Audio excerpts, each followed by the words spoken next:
Hey all you minties, this is the Uncanny Omar here from Near Mint Condition, and today's Reviews in a Flash is brought to us by Mad Cave.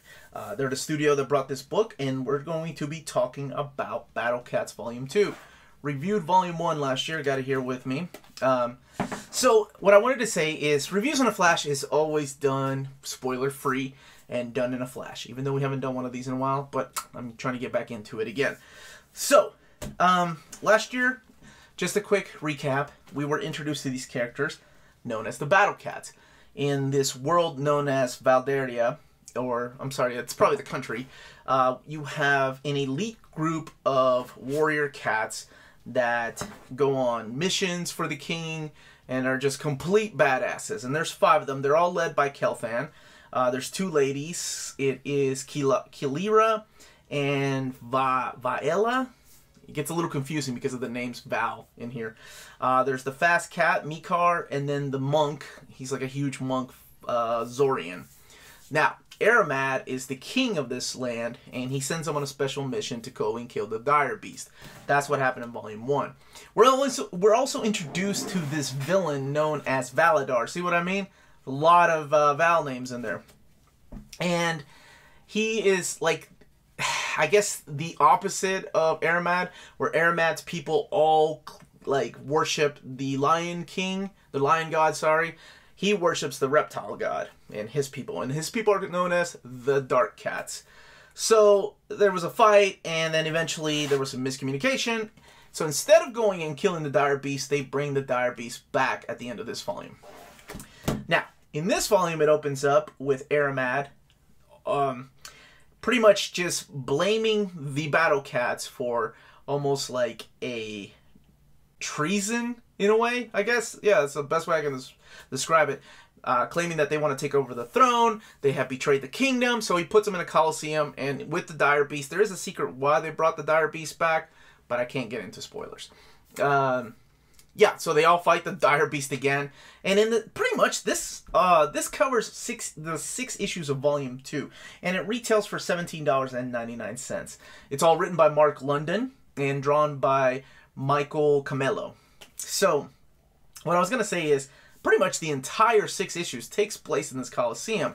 Now, it's of course a huge fight, just like Volume 1, but we learn a lot about the past in this volume.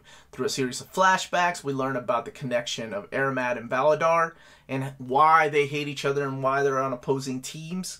We also learn the connection of one of the cats as to kind of almost being someone that could eventually perhaps even take on the role of the throne of the Kingdom of Valderia. Now, we're introduced to a whole new set of characters that are in another country too. But the action is just as fast-paced as it was in this one, with very little dialogue, but lots of character development, more so than Volume 1. Let's take a look at the artwork really quick, and then we can come back and give it a final score. Cover's pretty simple. You have Valadar against Aramad. And here are the credits, of course. Now, and one thing I didn't say was Michael Camelo is joined by Taquino, who does the colors for the book. And I think he makes Michael Camelo's artwork really stand out. I love the action sequences. They're easy to follow. There's nothing, you don't get lost in the action. Sometimes I've noticed some art, especially when they're inspired heavy by anime, it's kind of hard to follow. But no, this is pretty easy to follow. And mainly that's due to the colors. It's not like making the characters in the foreground stand out and then the background just kind of blurred out a little bit, especially during the fighting sequences. I still don't like the character designs of the women. I don't know why it bothers me that they don't have any facial fur like the men, which to me makes no sense, but I get it. You know, you have to keep that feminine look to them so you can tell these characters apart. And I find it really odd that the women have boobs. Not that they shouldn't, right? I'm not saying that. It's just, and I realize it's also a fantasy and they're not real cats or anything. But if we're basing it on cats, maybe they should have more than 2. I don't know. But then that would look creepy. Forget everything I just said. Ignore the boob part. This is the wonderful artwork here of Battlecats Volume 2. Now that we've looked at the artwork, and I've talked a little bit about the plot without giving much away. I will say that this one here I enjoyed just as much as Volume 1. Mainly because I thought it was going to be silly. I'm like, oh gosh, all 6 issues are really just around this Coliseum. This is going to be nothing but a fight.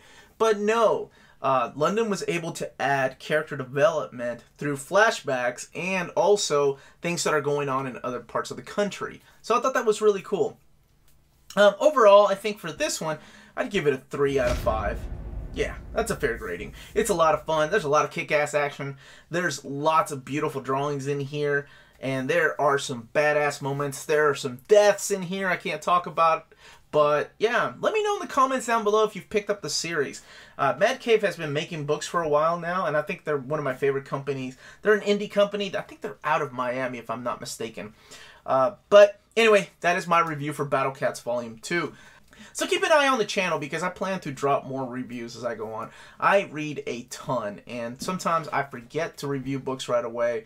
So I'm like, oh, dang it, I just read that like 3 months ago. I don't even remember what happened. So as far as overviews, all that will stay the same, but reviews, I'm going to try to keep making a comeback. So thank you very much for watching. Don't forget to hit that like, subscribe button, and remember, if it's classy and cool, it must be near mint.